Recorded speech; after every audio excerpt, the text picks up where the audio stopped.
So I went into Costco to buy a camera, high quality camera, for shooting high quality videos for various purposes such as YouTube and for maybe just putting them on the website and not even on YouTube, on another platform.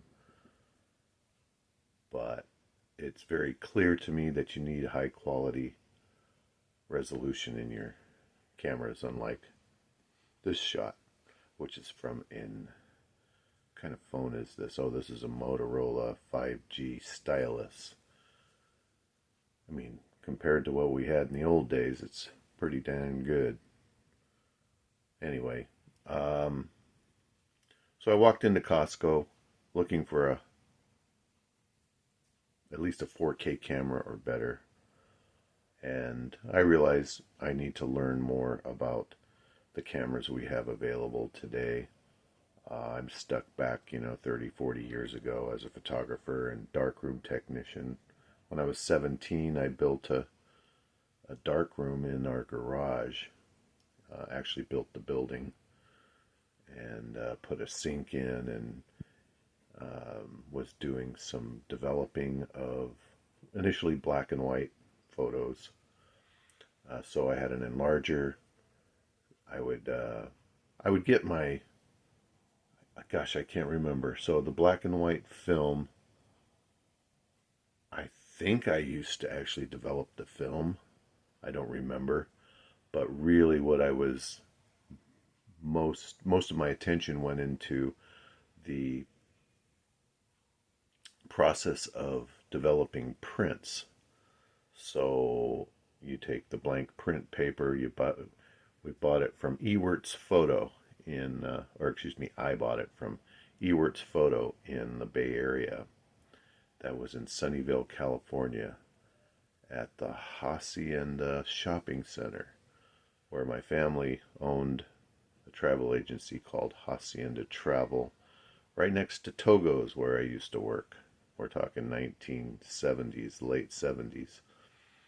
I was even an assistant manager at Togo's there when I was in high school. Went to Peterson High School in Sunnyvale.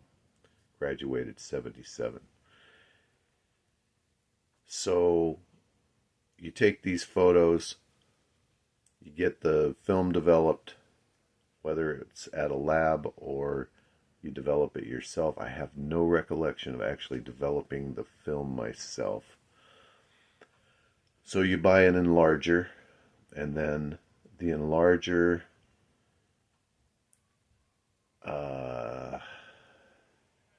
wow, I don't even remember where you put the print in or put the negative in the enlarger. Anyway, I'm probably going to cut all this out. Bottom line, I used to have a dark room with an enlarger, a timer, a red light. You could use the red light when you're developing black and white prints, but you could not use the red light. You had to be in complete darkness when you're developing the color prints. And again, this is late 70s. So my point is that I have quite a photography background where I did shoot some portraits, and very little, but mostly I did some shots of San Francisco, the Golden Gate Bridge, Alcatraz, the wharf, like where people sold crab. And I was very much into making the black and white prints, but then I got into color. Color was amazing, and I did do my own color prints using the enlarger.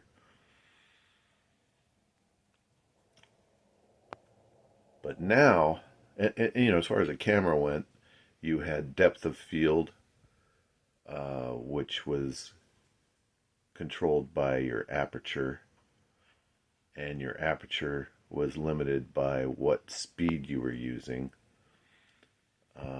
So those were the two parameters as far as exposure goes and depth of field.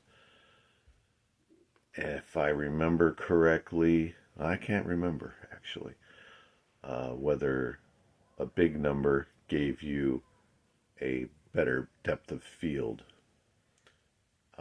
and so on. But anyway, you've got aperture, speed, and the quality of the lens and the type of lens, and maybe a filter. If I remember correctly, a K filter was a filter that gave you more contrast. But I was very much into it. Now, as far as a camera goes, I don't know what parameters there are. I assume they're the same.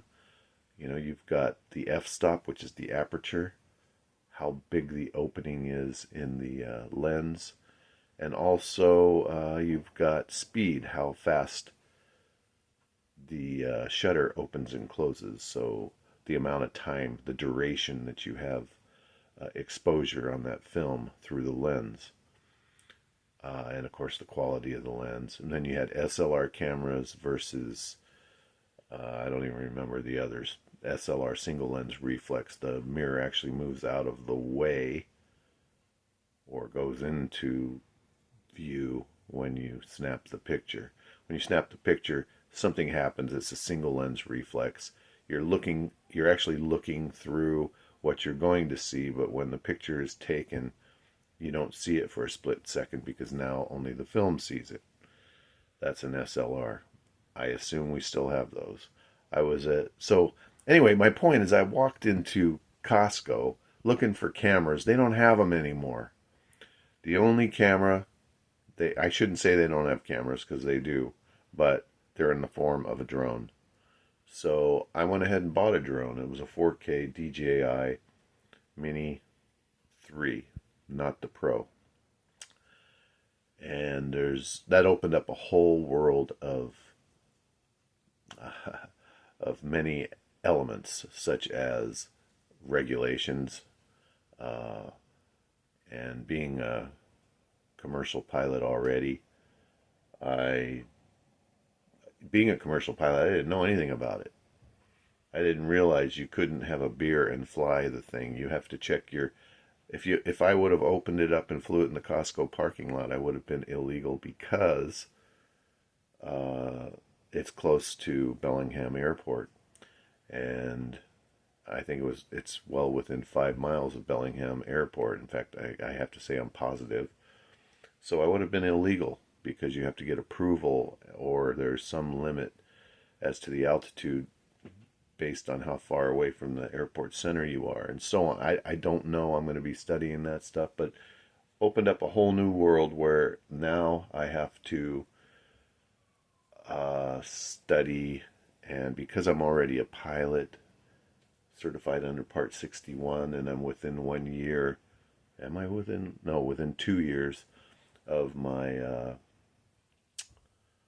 biennial flight review, but for me that would have been a Part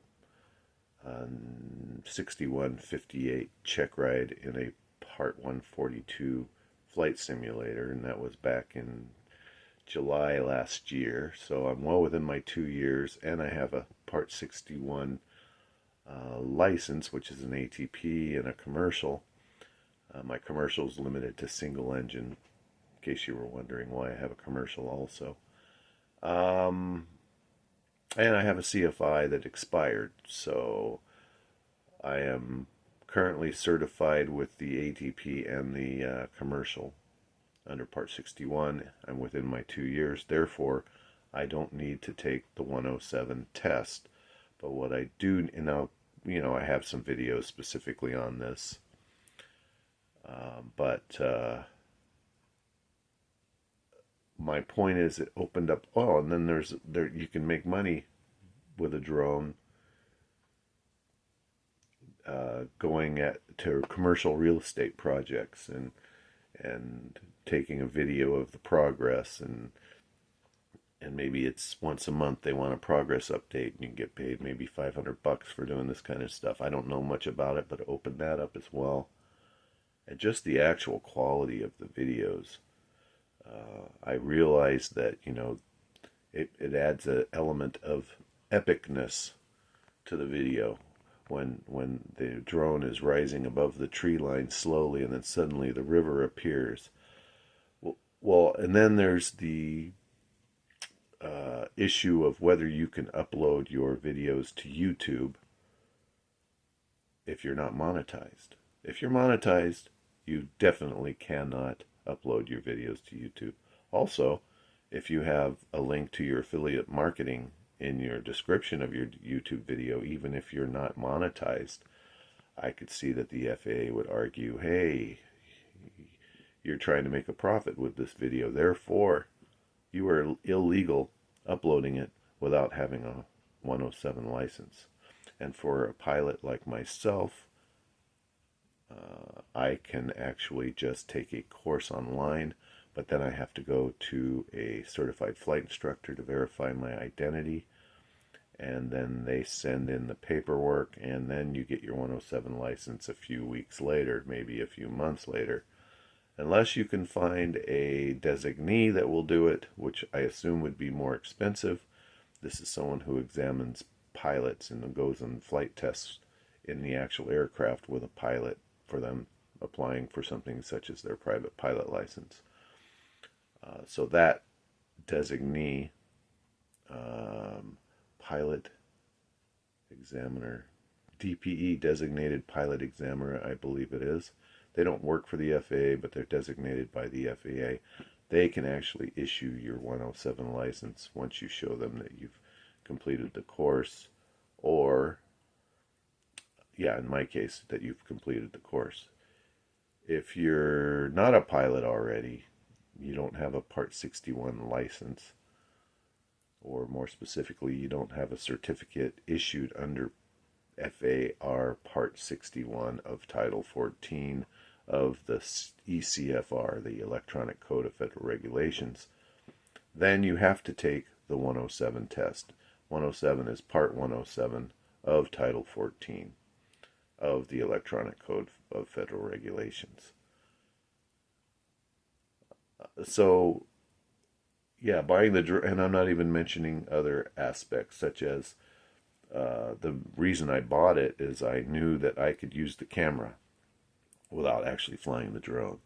So I will use some of, I think even in this video, I'll use my drone just to get a different camera angle while I'm talking. But so I walked into Costco looking for a camera, walked out with a drone, and opened up a whole can of worms, is all I was trying to say. And one other thing is that the DJI drone, being a DJI, being Chinese, it may become illegal to fly in the U.S. I think Florida has already has outlawed them or banned them. But that's another video, possibly. And there's resources out there from many content creators or YouTube channels that go into detail about drone laws and what's happening and so on. Very good information out there on YouTube.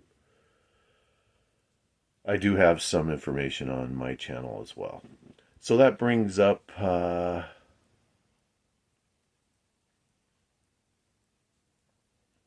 by the way, I'm going to do a edited version of this, but to keep it authentic, I thought I might go ahead and upload this version where I don't edit anything. And that may be terrible, but we'll do that. Two versions, unedited, uncut, and then I'll also edit one. So the other thing I wanted to talk about, well, let's see, did we finish that? We wanted to talk about, we walked in the Costco, got the drone. Yeah, so camera quality, and that we got the drone, and now we have a lot of other things to do, and it gives us an opportunity to make many other videos, in the whole drone arena. So being a pilot and also having an aviation channel, and having aviation startup business, and several other websites. I'm just going to go ahead and describe the structure of that real briefly here. We have several channels, and I learned that you really don't want to have one channel and depend on it, because it could get hijacked and then deleted.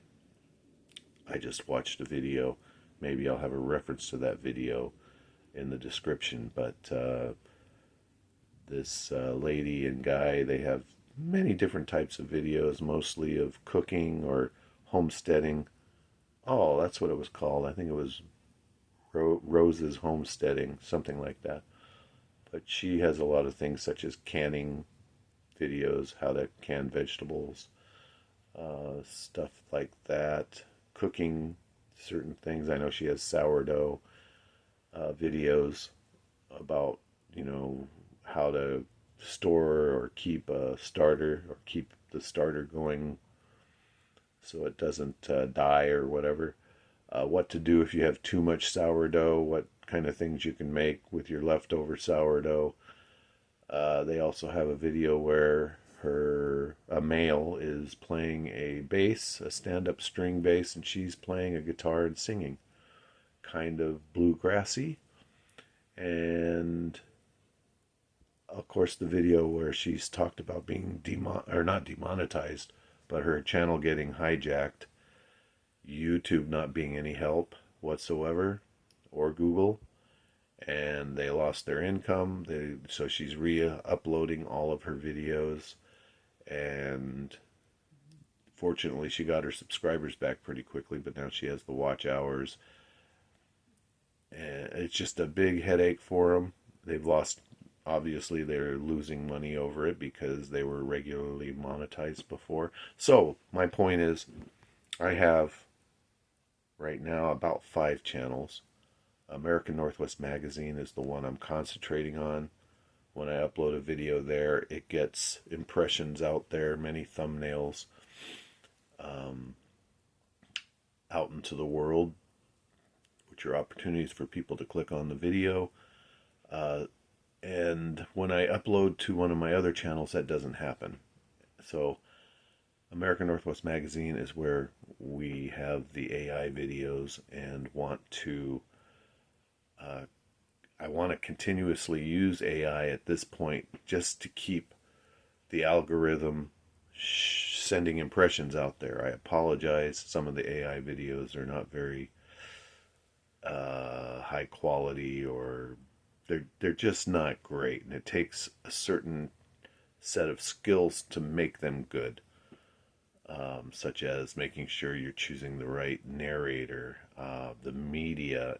If you want to just get a video put up out there without doing a lot of editing or any editing at all, you have to be very specific in the prompts that you say to the AI. I'm talking about in video AI, not to be confused with in NVIDIA, the tech company. But invideo.com is a AI video curator. It doesn't make videos, it just has some videos and pictures that it puts in your video. But where its talent lies really is in making the script. You tell it what you want, it makes the script, and you can go in and edit the script. This isn't a video about that, but my point is, if I use it